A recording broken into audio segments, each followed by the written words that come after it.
Hello friends, welcome to my YouTube channel Knowledge Scale. Today we will talk about time and tense.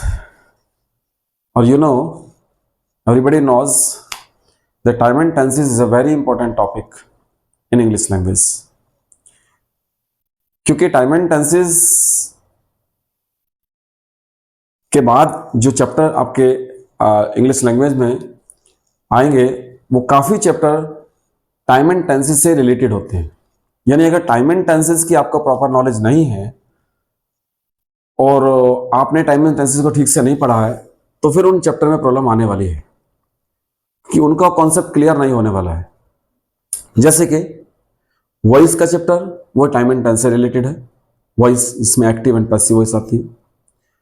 Narration का chapter जिसमें आपके direct and indirect पढ़ते हैं आप, और ये नरेशन है, वॉइस है, ये तो आपके एकेडमिक्स लेवल पे भी होते हैं सभी एग्जाम में जो स्कूल जाने वाले बच्चे हैं उनके लिए, और कॉम्पिटिटिव में तो आता ही आता है। और सब्जेक्ट वर्ब एग्रीमेंट का चैप्टर आगे कॉम्पिटिटिव लेवल पे भी होता है, एकेडमिक्स पे भी होता है, वो भी इसी से ही रिलेटेड है। कंडीशनल सेंटेंस बनते हैं वो भी इसी से रिलेटेड है, टाइम एंड टेंस से। और भी आगे कई चैप्टर आएंगे जो टाइम एंड टेंस के बिना वो आप उनसे डील नहीं कर सकते हैं। तो इसका मतलब ये है कि टाइम एंड टेंस काफ़ी चैप्टर से डील करता है। ये चैप्टर इसलिए बहुत ज़्यादा ख़ास है। अगर आप देखें इंग्लिश लैंग्वेज की बात करें और आप शुरुआत में अगर इंग्लिश को सीखना चाहते हैं, चाहे आप स्कूल स्टूडेंट्स हैं, चाहे आप कॉम्पिटिटिव लेवल पे तैयारी कर रहे हैं, चाहे आप ग्रेजुएट लेवल पर हैं, यानी और चाहे आप इंग्लिश की तैयारी भी नहीं कर रहे हैं, इंग्लिश को सीखना चाहते हैं, तो टाइम एंड टेंस के बिना इंग्लिश का आगे जो हमारे चैप्टर आने वाले हैं उनको आप ठीक से समझ नहीं पाएंगे। और उसको यूँ भी कह सकते हैं कि टाइम एंड टेंस एक बेस है, बेसिक क्लास है लैंग्वेज को, इंग्लिश लैंग्वेज को शुरू करने की। तो फ्रेंड्स, जो भी इंग्लिश को सीखना भी चाहते हैं, चाहे उनके पास किसी एग्जाम का तैयारी भी नहीं है, क्योंकि इंग्लिश तो आजकल आपको पता ही है बहुत ज़्यादा इम्पोर्टेंट है, ख़ास है और आने ही चाहिए, तो वो भी आगे स्पोकन इंग्लिश में जाना चाहते हैं, उसके लिए भी ये कॉन्सेप्ट क्लियर होना बहुत ज़रूरी है, क्योंकि इसके बिना सेंटेंसेस बनते नहीं। क्योंकि इसमें हम वर्ब को डील करेंगे, और जब वर्ब को डील करेंगे तो वर्ब तो सेंटेंस की समझिएगा रूह होती है, जिसको कहते हैं आत्मा। क्योंकि बिना वर्ब के सेंटेंस बनता नहीं। क्योंकि आगे जैसे जैसे बढ़ेंगे तो हम बताएंगे कि सेंटेंस को क्या क्या चाहिए, क्या क्या चीज़ें रिक्वायरमेंट होती है। सेंटेंस को वर्ब चाहिए, उसको सब्जेक्ट चाहिए, डूअर रिसीवर चाहिए, नाउन प्रोनाउन का प्लेस क्या होगा, एडजेक्टिव कहाँ रखा जाएगा, प्रीपोजिशन क्यों आती है, कंजंक्शन का रोल क्या होता है, एडवर्ब क्यों आती है, ये सब आएंगे और चैप्टर वाइज आएंगे। लेकिन अभी सिर्फ ये देख रहे हैं कि टाइम एंड टेंस है क्या और टाइम एंड टेंस इतना खास क्यों है। तो शुरू करते हैं दोस्तों, time and tense. Time and tense देखिएगा, सबसे पहले आप अगर किसी भी सेंटेंस को बनाना चाहते हैं, कोई भी सेंटेंस हो, टाइम एंड टेंस शुरू किया, देखिएगा मान लीजिएगा कोई सेंटेंस लिखा हुआ है, तो देखो ये जाहिर सी बात है कि उसमें वर्ब तो होगी। क्योंकि अगर आप वैसे भी देखें, आप किसी को पता नहीं है, बिल्कुल जीरो लेवल से बता रहे हैं, जिसको इंग्लिश कुछ नहीं आती, आता ही कुछ नहीं है, वो भी समझेगा कि जब भी आप कोई सेंटेंस बनाना चाहते हैं, कोई क्लोज बनाना चाहते हैं, तो उसमें वर्ब तो आएगी। वर्ब का मतलब यानी काम का होना, एक्शन। उसमें अगर एक्शन वर्ड नहीं होगा, जिसको आप एक्शन वर्ड भी कहते हैं, तो सेंटेंस ही नहीं हो सकता है, क्योंकि उसमें कोई काम ही नहीं हुआ। अब वो कोई फ्रेज होगा, कोई नाउन होगा, कोई एडजेक्टिव हो सकता है, एडवर्ब हो सकती है, नाउन फ्रेज हो सकता है, एडवर्ब फ्रेज हो सकता है, एडजेक्टिव फ्रेज, कुछ भी हो सकता है, लेकिन वो सेंटेंस नहीं होगा। क्योंकि जब तक आप until unless use verb in the sentence, तो सेंटेंस में अगर आपने वर्ब को यूज नहीं किया तो वो फिर सेंटेंस नहीं माना जाएगा। इसका मतलब अगर हम एक मोटी सी बात करें यूं ही, तो एक सेंटेंस में वर्ब जो है, एक समझिएगा रूह का काम करती है, एक आत्मा है, इसके बिना, ये सोल है, इसके बिना सेंटेंस को आप बना नहीं सकते। तो फिर सबसे पहले वही चीज को डील करते हैं जो बहुत जरूरी है, क्या कि टाइम एंड टेंस। तो टाइम एंड टेंस को पहले देखते हैं, ये जो हमने अभी ये टॉपिक डाला है टाइम एंड टेंस का, ये क्या है और कैसे शुरू करेंगे, देखिएगा। तो सबसे पहले मुझे बताइएगा, आपने पढ़ा होगा आपके एकेडमिक्स लेवल पे, और अभी भी कुछ स्टूडेंट्स पढ़ रहे होंगे, तो उनको टेंस के बारे में बताया गया होगा। और काफी दिन से कुछ बच्चे पढ़ भी रहे होंगे जो 6 में, 7 में, 9th में, 10th में, 12th में, और अभी एकेडमिक्स लेवल पे भी और उसके बाद में कॉम्पिटिटिव लेवल पे भी टेंसेज ही पढ़ते हैं। और मजे की बात यह है कि जो भी क्लासेस शुरू होती है वो सब टेंस से ही शुरू होती है। अब देखिएगा, अगर आप टेंस की बात करते हैं तो आपने टेंस पढ़े होंगे, लेकिन अगर आप किताबों में देखेंगे, अच्छी बुक्स में जो इंग्लिश की किताबें हैं लैंग्वेज के ऊपर, खासतौर से जो इंग्लिश में ही हैं और जो फॉरेन राइटर की हैं, मैं यहाँ की नहीं बात कर रहा, जो एकेडमिक्स लेवल पे आप किताबें पढ़ते हो हिंदी में, उनमें से सिर्फ ये लिखा होगा टेंस। लेकिन अगर आप सही बुक पढ़ोगे इंग्लिश के ऊपर तो वहां जो टॉपिक होता है, जो उसकी ये टाइटल डला होता है, वो होता है टाइम एंड टेंस। तो अगर हम टेंस की बात ही करें, इसको टेंस को, तो टेंस समझिएगा क्या होता है। तो टेंस को, क्योंकि जो हमने भी पढ़ा है, हमें भी बताया गया है, या अभी भी स्टूडेंट्स को मैंने देखा जो बताते हैं, जब हम क्लासेस लेते हैं तो बताते हैं, ज्यादातर ये बताते हैं। तो टेंस का मतलब ये बताते हैं काल,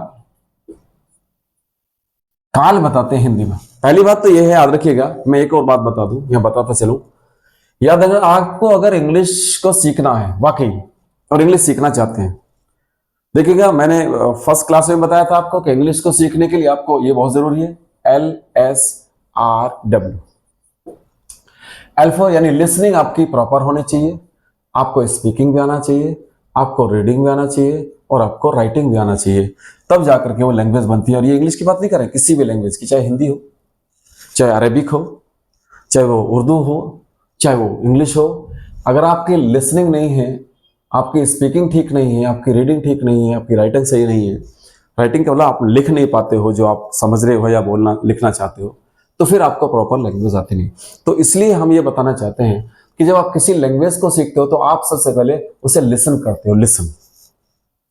क्योंकि अपने पेरेंट्स से, अपने नेबर से, जो भी घर में परिवार के लोग हैं, उनसे जो भी वो वर्ड सुनता है, जिस तरह का एक्सेंट सुनता है उस लैंग्वेज का, चाहे अरेबिक है, चाहे वो हरियाणवी एक्सेंट है, और चाहे वो हिंदी में आपका कहीं का भी किसी भी मतलब डिस्ट्रिक्ट का हो सकता है, या अलग अलग स्टेट का हो सकता है, वो उसी तरह से वो बोलता है। तो लिसनिंग जितनी अच्छी होगी उतनी अच्छी वो स्पीकिंग होगी, उसी तरह से करेगा।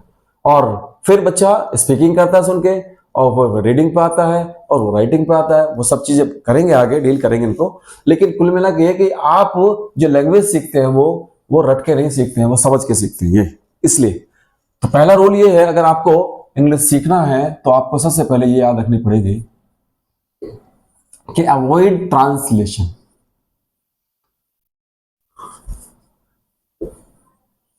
ये समझिएगा आप बात, मतलब आपको उस लैंग्वेज के ट्रांसलेशन से बचना पड़ेगा। अभी तक जो बच्चे स्कूल कॉलेज में जा रहे हैं या गए हैं कॉम्पिटेटिव लेवल से पहले, तो ज्यादातर जो उनका फोकस रहा वो यह रहा कि वो उन्होंने ट्रांसलेशन किया है, वो ट्रांसलेशन पढ़ा है। ये जो टेंसेस पढ़े हैं वो ट्रांसलेशन से पढ़े हैं। और क्योंकि हमने भी देखा है, हमारे साथ भी वो काम हुआ था, लेकिन हमें बाद में समझ में आया कि क्या गड़बड़ है, कैसे कैसे होता है, और क्या किया हमारे साथ। वो सबके साथ होता है, क्योंकि उस लेवल पे, एकेडमिक्स लेवल पे वो होता नहीं है जो होना चाहिए था। अब देखिएगा, तो वो ट्रांसलेशन से अगर आप अवॉइड करेंगे तो आपको वो लैंग्वेज आएगी। ट्रांसलेशन का मतलब क्या है, जैसे कि पहले ही वर्ड आ गया, आपने ये बता दिया गया होगा आपको कि टेंस का मतलब काल होता है। काल, क्यों जी काल? तो काल का मतलब क्या होता है, ये तो हिंदी में होगा। अगर काल को भी आप देखें ऐसे ही, तो काल भी किसको बताता है? काल का मतलब होता है हिंदी में टाइम ही। तो फिर जब काल का मतलब टाइम ही होता है और पहले से ही एक टाइम यहां रखा हुआ है, तो फिर इसका मतलब कुछ तो गड़बड़ है। या तो ये टाइम, इसका मतलब समय नहीं होता है, या फिर इस टेंस का मतलब टाइम नहीं होता है। तो अगर ये होता तो फिर दोनों टाइम ही टाइम रह गए फिर तो, या फिर ये टाइटल का मतलब क्या रहेगा? और पढ़ना क्या चाहते हैं फिर हम? इसका मतलब वो जो हिंदी में लिखने वाले किताब थे, इंग्लिश की किताब को जो हिंदी में जिन्होंने लिखा है, जो हमारे यहाँ पढ़ाई जाती है, मैं नाम नहीं लूंगा, बहुत सारे बोर्ड हैं ऐसे, खासतौर से यूपी बोर्ड में हिंदी मीडियम में किताबें होती हैं लगी हुई, और बड़ी अच्छी खासी किताबें बिकती हैं उनकी। उसमें सब में ये हिंदी में लिखे हुए हैं काल, और उनकी बाकायदा पहचान लिखी हुई है कि ताती तेर, गागी गेर, चुकार, ये फलाना सब चीजें। जबकि आप अगर पढ़ेंगे, आप जो फॉरेन राइटर्स की किताबें हैं, बुक्स हैं ग्रामर के ऊपर, उनमें कहीं आपको ऐसा कोई भी कॉन्सेप्ट नहीं लिखा होगा जहां पर हिंदी में कोई आइडेंटिफिकेशन होगी, कोई पहचान होगी, और इवन यहां तक के टेंसेस के नाम भी मेंशन नहीं है वहां, जो आपको 10 12 या 3 या 4 जो भी आपको बता रखे। अभी देखो अभी क्या क्या होने वाला है, थोड़ा सा वेट करिएगा। तो इसका मतलब काल जो आपको बताया, इसका मतलब इसमें गड़बड़ है कुछ ना कुछ। फिर समझिएगा, जब टाइम पहले से ही है तो फिर यह टेंस का मतलब टाइम नहीं हो सकता है, इसका मतलब काल नहीं हो सकता है। अगर काल होता तो फिर टाइम होता, टाइम होता तो फिर दोनों का मतलब टाइम टाइम हो गया, तो फिर पढ़ना क्या है। और एक और मजे की बात सुनो, मुझे एक और बात याद आ गई, क्या कि देखिएगा कि जब भी आपने टाइटल पढ़ा होगा, जो बच्चे पढ़ रहे हैं या कभी भी उन्होंने किताबों को देखा होगा, हेडिंग ये वाली देखी होगी, ये टाइटल, तो आपने हमेशा ये देखा होगा टाइम एंड टेंस, कभी भी ये नहीं देखा होगा टेंस एंड टाइम।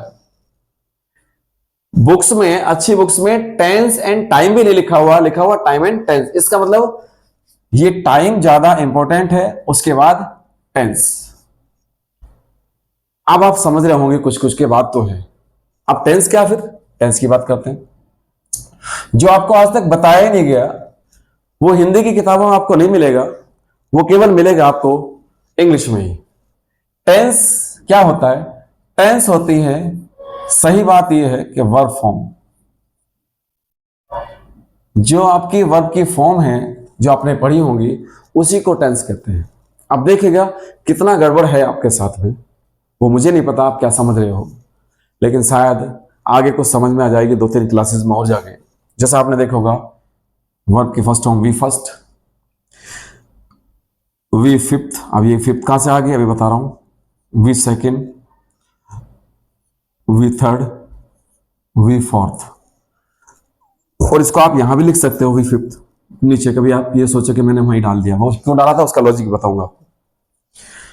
तो देखिएगा वी फर्स्ट, जैसे कि कोई वर्ब लेते हैं, जैसे कि वी फर्स्ट होगी आपकी गो, जैसे कि वी सेकेंड होगी आपकी गो की सेकेंड फॉर्म आपको पता वेंट, जैसे वी थर्ड होगी आपकी गॉन, जैसे वी फोर्थ होगी आपकी जब आप उसमें आईएनजी लगा करके उसको सेंटेंस को कॉन्टिन्यूअस बनाते हैं, पार्टिसिपल वगैरह बनाते हैं, और आगे जीरन भी बनते हैं, बताएंगे, लेकिन अभी तो समझिएगा वी फोर्थ कहा जाता है। और वी फिफ्थ यही होती है जो आपकी फर्स्ट फॉर्म है, उसमें आप एस लगा करके आप जब उस वर्ब को सिंगुलर बना देते हैं तो वो वी फिफ्थ होती है। इसका मतलब ये क्या होती है, ये प्लूरल होती है। तो अब याद रखना कि जो वर्ब की जो फर्स्ट फॉर्म है, जिसको बेस फॉर्म भी कहा जाता है इंग्लिश में, वर्ब की जो फर्स्ट फॉर्म होती है वो बेस फॉर्म होती है। बेस फॉर्म क्या है, एक मतलब अपनी आम भाषा में समझिएगा कि ये पैदाइशी वर्ब जो है इसी फॉर्म में पैदा हुई है, तो ये पैदाइशी प्लूरल है, ये आपको नहीं बताया गया है। वर्ब हमेशा जो अपनी नेचुरल फॉर्म में आई है, पैदाइशी वो प्लूरल है, उसको सिचुएशन के अकॉर्डिंग, कॉन्सेप्ट के अकॉर्डिंग जब हमें जरूरत पड़ती है, वो काम करने वाला यानी सब्जेक्ट उसका डूअर सिंगुलर हो जाता है, तो वर्ब को भी हम सिंगुलर में बदल देते हैं, एस लगा के वो सिंगुलर बन जाती है। आपने देखा होगा, शायद समझने मुश्किल आ रहा होगा, इधर देखिएगा, आपने कभी जो नाउन है, खास तो सभी तो नहीं लेकिन ज्यादातर नाउन है, जैसे कि आपका बुक है और बुक को आपको प्लूरल बनाना है, तो बुक में आप एस लगा देंगे तो बन जाएगा बुक्स। तो किसी भी नाउन में एस लगा करके नाउन प्लूरल बनता है, लेकिन वर्ब में एस लगा करके वर्ब सिंगुलर बनती है। क्योंकि वो सब्जेक्ट वहां पर सिंगुलर होता है, इसलिए वर्ब को सिंगुलर में डाला जाता है। इन पांचों फॉर्म को देखना, इस टाइम के अकॉर्डिंग रखना ही टाइम एंड टेंस है। इन पांचों फॉर्म को टाइम के अकॉर्डिंग रखना। अब टाइम क्या है, टाइम आपको पता है क्या है, 3 ही टाइम है, प्रेजेंट, पास्ट और फ्यूचर। और आपको पता है फ्यूचर, अगर आप इंग्लिश की फिर बात करेंगे फिर आपको थोड़ी सी अजीब लगेगी, इंग्लिश फ्यूचर को टेंस मानती ही नहीं है, प्रेजेंट को और पास्ट को मानती है। क्योंकि फ्यूचर आपको पता है क्या, एक इमेजिनेशन है, कल्पना है, आप नहीं बता सकते कि फ्यूचर में क्या होने वाला है। इसलिए आपने देखा होगा जब फ्यूचर बनाते हैं तो मॉडल वर्ब आती है इसमें, विल, शैल, में, ये माइट, ये वर्ब लगाने पड़ते हैं, ये फॉर्म लगानी पड़ती है एक्सिलरी वर्ब, नहीं तो बनता नहीं। तो रियल तो सही बात ये भी है कि प्रेजेंट है आपके पास और जो बीत गया वो पास्ट है, इसको जानते हैं, फ्यूचर को कोई जानता नहीं है। लेकिन अगर वैसे भी मान लें, आपके अकॉर्डिंग भी मान लें, तो तीन ही टाइम है, इन तीनों टाइम के अकॉर्डिंग इन पांचों फॉर्म को डिसाइड करना ही इस टाइटल का नाम है टाइम एंड टेंस। अब समझिएगा, अब आपको तो बता दिए गए कि 12 टेंस होते हैं, अब 12 टेंस होते हैं तो फिर टेंस कैसे 12 हो जाएंगे, टाइम तो 3 ही है। और जब टेंस 12 होते तो टेंस का मतलब तो टाइम होता है। उनको फॉर्म में बांटने के लिए और उनको सही से बच्चों को समझाने के लिए ताकि वो समझ लें अभी बेसिक लेवल पे, क्योंकि उनका ज्यादा इतना समझ होते नहीं, तो उस वजह से वो डाल दिया गया। लेकिन बहुत सारी चीजें ऐसे जो कॉन्सेप्ट वो होना नहीं चाहिए और बाद में आकर के फिर वो खत्म करना पड़ता है, तो बच्चा पहले वो चीजें सीखता है जो है नहीं, उसके बाद फिर उसको खत्म करना पड़ता है, वो चीजें साफ करनी पड़ती हैं, सफाई करनी पड़ती है, कहते हैं झाड़ू पोछा लगा के साफ करना, उसके बाद फिर दोबारा से सीखेगा। तो बस तो तुम सीखने और याद करने में भूलने में रह जाओगे। तो शुरुआत से अच्छा सीख लीजिएगा, फिर जरूरत नहीं पड़ती। इसलिए जो इंग्लिश के लैंग्वेज को अगर सही से सीखने वाले हैं, सिखाने वाले, तो इसलिए उनको प्रॉब्लम नहीं आती है। ये जो मैंने ऊपर लिखा लाइन देखो, अवॉइड ट्रांसलेशन। अगर आपने ट्रांसलेशन को अवॉइड किया होता, ट्रांसलेशन ना किया होता, वो हिंदी में ना पढ़े होते, तो आपकी इंग्लिश बेहतर हो गई होती, ये मेरी गारंटी है। लेकिन अब कोई बात नहीं, वो जो हो गया सो हो गया। लेकिन अब हम यहां हैं आपके लिए हेल्प करने के लिए, और पूरी कोशिश करेंगे कि आपके इसमें हेल्प हो। यहां तक दोबारा से देखिएगा, टाइम एंड टेंस। टेंस को जो आप काल कहते हैं, वो टाइम इसका कॉन्सेप्ट नहीं है, बता दिया है बस किताबों में, क्योंकि जिससे बच्चा समझ ले। टेंस का मतलब वह फॉर्म है, वो पांचों फॉर्म को इन टाइम के अकॉर्डिंग, जो आपका प्रेजेंट, पास्ट और फ्यूचर है, उसके अकॉर्डिंग रखना ही टाइम एंड टेंस होता है। क्लियर? अब जब इसका मतलब ये है कि जब हम इसमें पढ़ेंगे तो इसमें क्या पढ़ना है हमको पढ़ना वर्ब की फॉर्म, इसी का नाम टाइम एंड टेंस है। तो कहां पर आपको फर्स्ट फॉर्म लगानी है, कहां सेकंड आएगी, कहां थर्ड आएगी, कहां भी फोर्थ आएगी, कहां पर फिफ्थ आएगी। इन्हीं पांच फॉर्म को जिसको आप तीन टाइम कहते हो, या इनको कुछ कहते हैं कि चार में चले जाते हैं, चलो जी 12 कह देते हैं, वो 12 कहो, 3 कहो, या उनको 2 कहो, उन्हीं में 12 में इन 5 फॉर्म को यूज करना ही टाइम एंड टेंस है। तो फॉर्म 5 ही से बाहर नहीं होती है। हाँ, वर्ब के काइंड्स अलग होते हैं, जैसे कि आपकी वर्ब मेन वर्ब होती है, जिसको लेक्सिकल वर्ब कहते हैं, वो भी मैं लिखाऊंगा, अभी तो बता रहा हूं। तो मेन वर्ब होती है, लेक्सिकल वर्ब होती है, एक्सिलरी वर्ब होती है, एक्सिलरी हेल्पिंग वर्ब जिसको कहते हैं। अब एक्सिलरी में 2 काइंड होते हैं, एक मॉडल एक्सिलरी होती है, एक प्राइमरी होती है, वो भी पढ़ेंगे। तो वर्ब का पार्ट, और उसमें फिर आगे जब आप लेक्सिकल वर्ब पढ़ोगे, यानी मेन वर्ब जिसको कहते हैं लेक्सिकल वर्ब कहा जाता है वैसे तो, उसमें ट्रांजिटिव और इंट्रांजिटिव वर्ब होती है, और उसमें भी फाइनाइट और नॉन फाइनाइट होती है, आगे चलोगे तो फिर। और उसमें आपका स्टेटिव वर्ब भी आती है। स्टेटिव जो स्टेट को बताती है, या मान लीजिए किसी प्रोसेस को बताती है, वो स्टेटिव वर्ब में चली जाती है। और इन फॉर्म में आ गया आपका स्टेटिव वर्ब है, यानी बताएंगे स्टेटिव क्या होती है, इसको नॉन प्रोग्रेसिव बोला जाता है। डायनेमिक वर्ब भी आएंगे इसके अंदर जब आप फॉर्म बनाओगे तो रेगुलर और इरेगुलर भी आती है। चलो मैं इसको बता देता हूं। जैसे कि आपने देखा गो, इसकी सेकंड फॉर्म वेंट है, थर्ड फॉर्म गोन है, तो ये रेगुलर वर्ब नहीं है, इसको इरेगुलर में आता है। अब ये क्यों है मैं बता देता हूं। जैसे कि आप देखो वॉक की सेकंड फॉर्म, ये इसमें आप फिफ्थ बनाओ तो इसमें ऐसा लग जाएगा वॉक्स, सेकंड फॉर्म वॉक्ड। अगर थर्ड फॉर्म लगाओगे तो वॉक्ड, आईएनजी वाली आईएनजी लग जाएगी वॉकिंग। ये कैसी है, रेगुलर है, सॉरी इरेगुलर है, ये रेगुलर वर्ब है। और इरेगुलर क्या होती है, ये वाली आपकी रेगुलर है, लेकिन आप इसको अगर वॉक को कहेंगे तो रेगुलर है, क्योंकि इसका अपना रूल है। वॉक, स्टडी स्टडीड आपने पढ़ा होगा, वो ईडी लगा करके बन जाती है, जिससे वॉक। लेकिन यहां इसका कोई कॉन्सेप्ट नहीं, गो में ईडी नहीं लगा हुआ, गो की अलग है बिल्कुल वेंट, और ना इससे कोई मतलब इसकी गॉन है। आपने देखा होगा कम की सेकंड फॉर्म केम है, फिर थर्ड फॉर्म कम है, कम केम कम, तो वहां वो रेगुलर रूल नहीं लग रहा है, इसलिए ये फॉर्म इरेगुलर हैं। और जिनका एक पैटर्न पे चलता है उसे कहते हैं रेगुलर फॉर्म। तो ये तो मैंने नाम बताया, आपको आगे पढ़ाऊंगा इनको पूरी तरह से। अभी केवल हमारा जो फोकस है वो किस पे है, टाइम एंड टेंस पे है।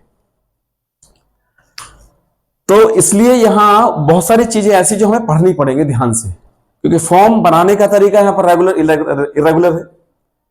क्योंकि आपने देखा स्टडी स्टडीड वहां ठीक है, जिससे वॉक यहां भी ठीक है, लेकिन बहुत सारी नहीं होती, जैसे बैंड बेंट बेंट हो गया, ये तो बड़ा गड़बड़ हो गया। कहीं ऐसे भी कट कट कट, वो तीनों सेम होती है। पुट पुट पुट, वो तीनों सेम होती है। अब ये बड़ी प्रॉब्लम की बात है, क्योंकि ये लैंग्वेज हमारी नहीं है, फॉरेन लैंग्वेज है। और ये लैंग्वेज को कहते हैं ओमनीओरस लैंग्वेज, यानी बहुत सारी लैंग्वेज से मिलकर के बनी है। उस पर बात करेंगे कि कहां से कौन सा वर्ड आया है, कौन सी लैंग्वेज से इसमें आया है, ये क्यों होता है ऐसा, या उसके प्रोनाउंसिएशन के रूल क्या हैं, उसके ग्रामर के रूल कैसे हैं, कहां से वो वर्ड आया है, ये सब बातें करेंगे। लेकिन क्योंकि अभी इतने नहीं कर सकता हूं बात, क्योंकि आपको पता है कि शुरुआत करनी बिल्कुल बेसिक में बहुत सारा बता दूंगा तो आपको प्रॉब्लम हो जाएगी, पता नहीं क्या क्या पढ़ाएंगे सर। लेकिन दूसरी लैंग्वेज जैसे कि हमारी संस्कृत भाषा लैंग्वेज है, उसमें ज्यादा प्रॉब्लम होती नहीं, क्योंकि उसमें अगर रेगुलर चल रही है वर्ब तो वहां प्रॉब्लम नहीं है हमारे साथ, वो सेम ही पैटर्न पे चलता है। अगर आपको गम धातु के वो पढ़ने हैं आपको, उसकी विभक्तियां तो सेम चलती है। मान लीजिए लरट लरट लकार है, भविष्य काल में पढ़ना है तो वही चलता कि गमिष्यति गमिष्यते गमिष्यन्ति। अब उसी पे अगर पढ़ के पढ़ाओगे तो पढ़ कैसे चलेंगे, पठिष्यति पठिष्यते पठिष्यन्ति। तो प्रॉब्लम वहां कुछ नहीं है, क्योंकि वो लैंग्वेज में कोई एक्सेप्शन नहीं है, बहुत पुरानी भाषा, प्राचीन भाषा है। अरेबिक को देखो, अरेबिक में एक्सेप्शन नहीं है, लेकिन ये जो लैंग्वेज है हम जो पढ़ रहे हैं, इसमें थोड़ा सा आपको मेहनत करना पड़ेगा, क्योंकि हमारी लैंग्वेज नहीं है और वैसे भी ये ओमनीवोरस लैंग्वेज है, तो कई सारी लैंग्वेज से मिलकर के बनी है। इसलिए जो कुछ चीजें हैं वो सेम पैटर्न पे नहीं चलती हैं। चूंकि यहाँ लैंग्वेज है तो लैंग्वेज, पहली बात तो लैंग्वेज का मतलब यह है कि इसमें सेंस होता है, मैथमेटिक्स नहीं है, लॉजिक। इसमें जो आपके मैथ्स में लगाते हैं कि लॉजिक लगा दिया आपने, इसका मल्टीप्लिकेशन इतने होगा, नहीं होता है। यहाँ बहुत से चीज जगह आपका लॉजिक फेल हो जाएंगे, वो फेल हो जाएंगे, क्योंकि सेंस और थॉट्स, लैंग्वेज जो पढ़ी जाती है वो सेंस से और थॉट्स से, कॉन्सेप्ट पे पढ़ी जाती है। अगर आपका कॉन्सेप्ट क्लियर है, सेंस ठीक आ रहा है, तो चीजें चलेंगी, नहीं तो नहीं चलेंगी। अब देखते हैं आगे, याद है बात हो गई। तो वर्ब की फॉर्म को डिसाइड करना, पांचों फॉर्म को किसके अकॉर्डिंग, टाइम के अकॉर्डिंग ही टाइम एंड टेंस होता है। चलो जी थोड़ा सा पढ़ते हैं आगे। तो मैंने एक बात बताई आपको, याद रखना कि आपको ट्रांसलेशन से अवॉइड करना चाहिए। अगर आप अवॉइड करेंगे तो इंग्लिश आएगी, और अगर आप ट्रांसलेशन करोगे तो इंग्लिश नहीं आएगी, बस वो हिंदी में यहां पहचान रखते रह जाओगे, कुछ नहीं होने वाला। जैसे कि मैं तुम्हें एक बात बताता हूं, देखो मान लो ट्रांसलेशन हमारे साथ करेगी क्या गड़बड़, गड़बड़ क्यों करती है, अब देखिएगा। मान लो आपको कोई पहचान बता दी गई, जैसे कि फ्यूचर में आगे के आएंगे, प्रेजेंट में ये है, क्योंकि वो बताई जाती है। तो मान लो सेंटेंस ये हो गया कि वह सो रहा होगा। अब देख रहा आपके हिंदी निकालने में या हिंदी में पढ़ने से कितना प्रॉब्लम होता है। मैं हिंदी में पढ़ाऊंगा नहीं, हिंदी का कोई मतलब ही नहीं इसमें, इंग्लिश सीखने के लिए। अब आपको ये बताएगा कि जहां पर रहा होगा, गागी गे आ रहे हो, ऐसे कुछ, वो फ्यूचर होता है, और रहा होगा तो फ्यूचर कंटिन्यूस होता है। क्लियर, ये पढ़ाया गया, आपको यही बताया गया होगा फ्यूचर कंटिन्यूस टेंस है। अगर आप एक मिनट के लिए ये सोच लें कि जो पढ़ाया गया उसे थोड़ी देर के लिए भूल जाइएगा और मेरे साथ आइएगा, मैं जो आपको दिखाना चाहता हूं सेंटेंस में, देखने में आपको लग रहा होगा फ्यूचर है, मुझे बताइएगा। अभी हमने हेडिंग डाल दी time and tense, time and tense. देखो वही तो मैं आपको सिखाना चाहता हूं, होता क्या टाइम एंड टेंस। क्योंकि जो टेंस है, जो वर्ब है, ये बिना टेंस, बिना टाइम के आप डिसाइड नहीं कर सकते हैं, और बिना टाइम के उसका मीनिंग भी नहीं ले सकते हैं, याद रखना। सेंटेंस में टाइम दिया होगा, सेंटेंस में टाइम का हल्का सा इंडिकेशन होगा, किसी ना किसी तरह से होगा, फ्रेज में होगा, कहीं ना कहीं होगा, टाइम जरूर होगा। टाइम नहीं होगा तो आप वर्ब डिसाइड नहीं कर सकते, उसमें एरर ही नहीं बता सकते आप। अब देखिएगा, वह सो रहा होगा, अब मैं पूछूं कब, क्या फ्यूचर में है? आपको तो लग रहा फ्यूचर है।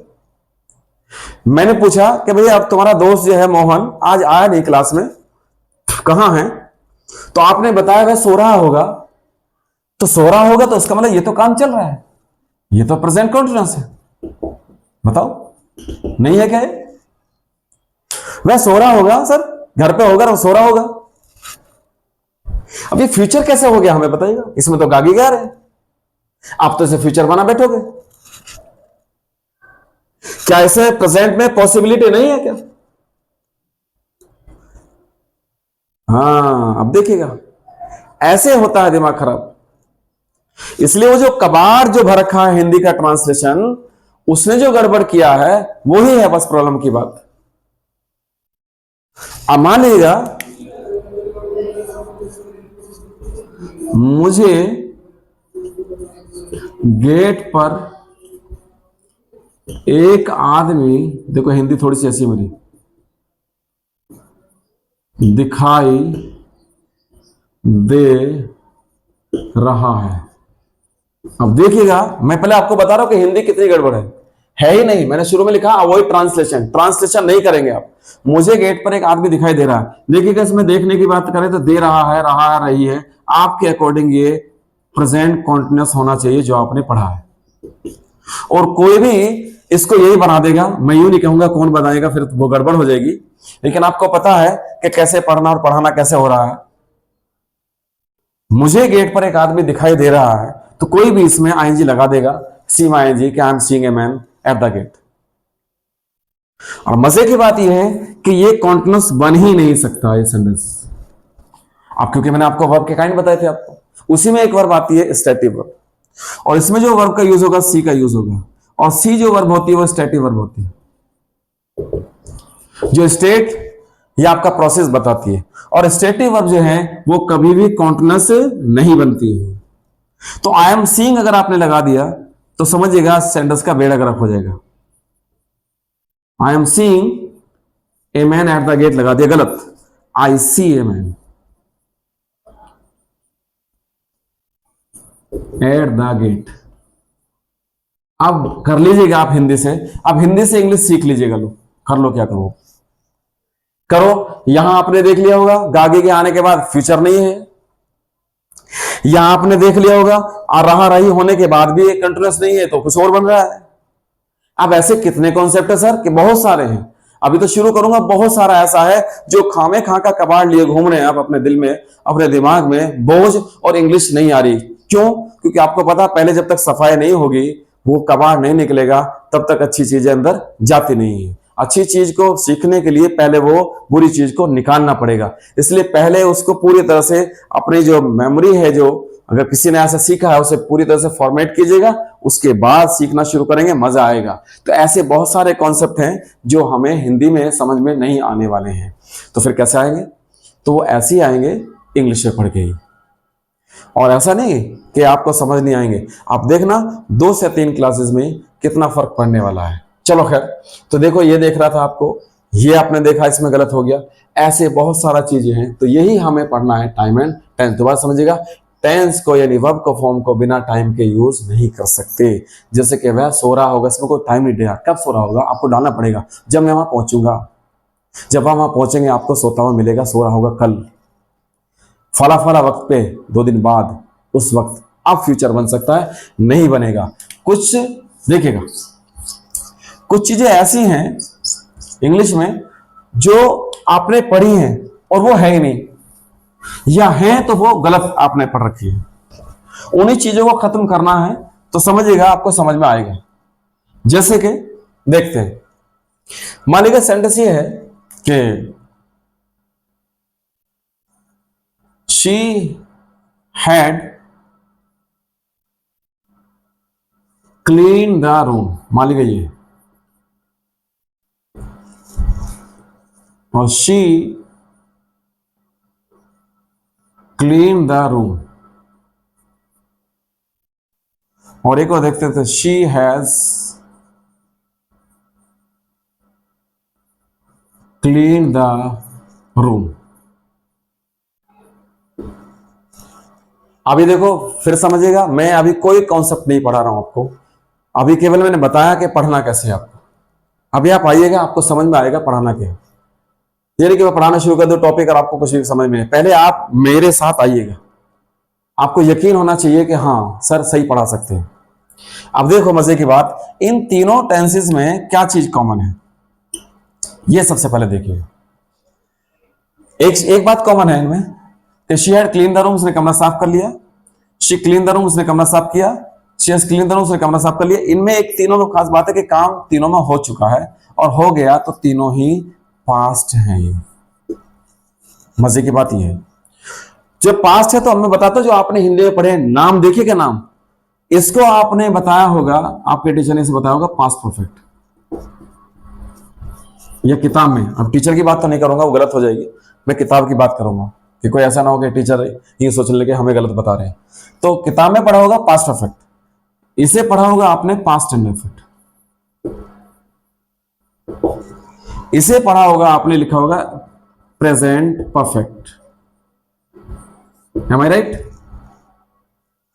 अब मुझे बताइएगा, जब इसमें काम हो गया, उसमें भी रूम साफ हो गया, इसमें भी रूम साफ हो गया, इसमें भी रूम साफ हो गया, तो फिर चलो एक बार, पहली बात तो इसमें गलती है सेंटेंस में, बताऊंगा कहां है, लेकिन हम मान लेते हैं कि इसमें काम हो गया पास्ट परफेक्ट कह दिया, इसमें काम हो गया पास्ट इंडेफिनिट हो गया, इसमें भी काम हो गया, तो फिर इसका नाम प्रेजेंट परफेक्ट क्यों पड़ा भाई? इसका नाम प्रेजेंट से कैसे? इसका पास्ट होना चाहिए, प्रेजेंट तो होता है। जब काम तीनों में हो गया, हिंदी में बता रहा हूं, जो आपने हिंदी निकाली, हिंदी में समझ में नहीं आएंगे, इसलिए मैं बता रहा हूं कि कितना मिसकंसेप्शन है। काम, अब यू कहेंगे सर हाँ इसमें, अच्छा हाँ बताओ, तुम बताओ। हाँ ठीक, ये बच्चे बता रहे कि इसमें आएगा चुका था, इसलिए जब चुका था आएगा तो ये लगेगा। अच्छा, जब उनको समझ नहीं आया हिंदी में लिखने वाले जो ग्रामर को लिखा, तो उन्होंने क्या लगा दिया, इसमें लगा दिया चुका था, आते ही अब हेड लगा देना। अच्छा, इसमें बता दिया नुको जी था है, तो इसे लगा देना सेकंड फॉर्म था थी। अच्छा, इसमें क्या बता दिया, इसमें क्या बता दिया, चुका है, चुका है चुकी है, तो ये लगा दो, बहुत बढ़िया, कमाल कर दिया भाई। मतलब जब आप इंग्लिश बोलेंगे तो आप ये सोचेंगे भाई रुक जाओ एक मिनट, मैं पहले सेंटेंस बना लूं, चुका है कहना मुझे, चुका था कहना या था कहना, तो बस इंग्लिश तो आ गई। इसलिए तो मैंने लिखा था शुरू में वो ट्रांसलेशन या गड़बड़ है। देखिएगा, ये she had clean the room, उसने कमरा साफ कर चुकी थी, क्या ये आपको कंप्लीट सेंटेंस लगता है? मुझे बताइएगा, क्योंकि उन्हें नहीं लगेगा, उन्हें कंप्लीट लगेगा, सॉरी जिन्होंने हिंदी में पढ़ा।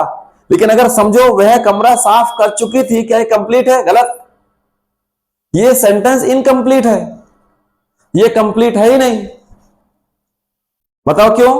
वह कमरा साफ कर चुकी थी, कब? ये एक और क्लोज मांग रहा है, टाइम डालना पड़ेगा इसमें, क्लोज डालना पड़ेगा। कब कर चुकी थी? किसी के आने से पहले, किसी के आने के बाद, फला फला टाइम तक। इसलिए आपने पढ़ा होगा, जब आप आए होंगे आगे 10th 12th में, तो वहां देखा होगा, वहां परफेक्ट को आपको पढ़ा दिया होगा हेड थर्ड फॉर्म, और जब वहां सेंटेंस बनाए तो बनाया होगा कि डॉक्टर के आने से पहले मरीज मर चुका था। क्यों भाई? वहां दो सेंटेंस क्यों हो गए अब? क्योंकि यूं हो गए कि ये मांगता ही दो सेंटेंस है, इसलिए सेंटेंस ही नहीं है, भले इसमें आप चुका था लगा दें आप। दूसरी बात, शी क्लीन द रूम, ये पास्ट इंडेफिनिट है, चूंकि अकेला सिंगल एक्ट, एक काम पास्ट इंडेफिनिट बन जाता है, वो पास्ट में काम हुआ, खत्म हो गया, उस पर बात करेंगे। अच्छा, ये प्रेजेंट परफेक्ट है, जबकि इसमें भी हो गया, तो इसको पास्ट क्यों नहीं कहा, इसे भी मैं बताऊंगा आपको, इसका नाम प्रेजेंट परफेक्ट क्यों पड़ा है, क्योंकि ये प्रेजेंट परफेक्ट अकेला नहीं है, ये दो टेंस से मिलकर बना होता, जब मैं पढ़ाऊंगा, जब बताऊंगा, पास्ट प्लस प्रेजेंट को लेकर के प्रेजेंट परफेक्ट होता है। ये मैं आपको आगे टेंसेस की बात करेंगे जब, इसलिए मैं बता रहा हूं कि आपको वो जो आपने पढ़ा है हिंदी में, वो बहुत सारी चीजें गलत है हिंदी का ट्रांसलेशन में। तो इसका मतलब क्या करना पड़ेगा, हमें इंग्लिश के ये कॉन्सेप्ट पे ये टाइम एंड टेंस भी सीखना पड़ेगा, और आगे जो भी कॉन्सेप्ट आएंगे, चाहे वो नाउन का हो चाहे प्रोनाउन का हो, वो भी इंग्लिश में ही होगा। हिंदी में कुछ ज्यादा फायदा मिलने वाला आपको है नहीं, क्योंकि आपके जो एग्जाम आएंगे वो इंग्लिश में आएंगे, हिंदी में कोई एग्जाम आने वाला आपका नहीं है, इसलिए वो स्पोकन नहीं होती है, इसलिए अच्छे से रीडिंग नहीं हो पाती है, क्योंकि हम उसको ट्रांसलेशन करने में लगे रहते हैं। लैंग्वेज को आप ट्रांसलेशन के लिए ना पढ़ें, आप लैंग्वेज के लिए पढ़ें। चलो खैर, तो ये आपने देखा, तो यहां ये कॉन्सेप्ट बड़ा गड़बड़ा रहा है, तो फिर कैसे सही होगा? बिल्कुल सही होगा ये, इसकी बात भी हम करेंगे।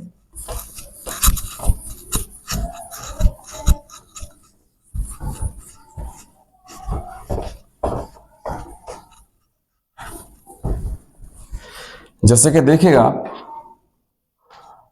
वर्ब को अभी हमने लिखा था, दोबारा से देखते हैं, तो हम ना, हमारा जो मेन पर्पस वो क्या है, यानी टेंस हमने क्या बताया, दोबारा देखते हैं, टाइम एंड टेंस। तो टेंस वर्ब की फर्स्ट फॉर्म, वर्ब की सेकंड फॉर्म, वर्ब की थर्ड फॉर्म, वर्ब की फोर्थ फॉर्म, वर्ब की फिफ्थ फॉर्म। इन फॉर्म को आपको लगाना किसके अकॉर्डिंग? टाइम के अकॉर्डिंग ही टाइम एंड टेंस है। तो बस हमको यही पढ़ना है कि इन पांचों फॉर्म को आगे टेंसेस में डालना है, और वो कहां कहां, कौन से सेंटेंस में कब आपको वर्ब कौन सी डालनी पड़ेगी, टाइम देख करके उसी के अकॉर्डिंग उसका टेंस डिसाइड किया जाएगा, क्योंकि जब तक टाइम नहीं होगा तब तक वो आप उसकी वर्ब के फॉर्म को बता नहीं सकते कि आप कौन सी फॉर्म इसमें आने वाली है। क्योंकि वो आपको बताया नहीं गया इंग्लिश में, क्योंकि वो हिंदी में दिखाया गया है, इसलिए आप हिंदी में देखते रहते हैं कि रहा है या चुका है या क्या है, इसी के अकॉर्डिंग आप देखते रहते हैं। तो नेक्स्ट क्लास में हम इसके आगे यहां से शुरू करेंगे टेंसेस को और उनकी फॉर्म को, चूंकि ये वॉइस भी कवर करेगा, ये आपका नरेशन भी कवर करेगा चैप्टर, ये आपका सब्जेक्ट वर्ब एग्रीमेंट भी कवर करेगा, आपके कंडीशनल सेंटेंस भी होंगे और कई सारे चैप्टर से रिलेटेड है। और वैसे भी अगर देखिएगा तो वर्ब के बिना आपका सेंटेंस की इमेजिनेशन करना ही इम्पॉसिबल है, हो ही नहीं सकता। तो स्टूडेंट्स ठीक है, और नेक्स्ट क्लास में मिलते हैं। Okay bye, best of luck.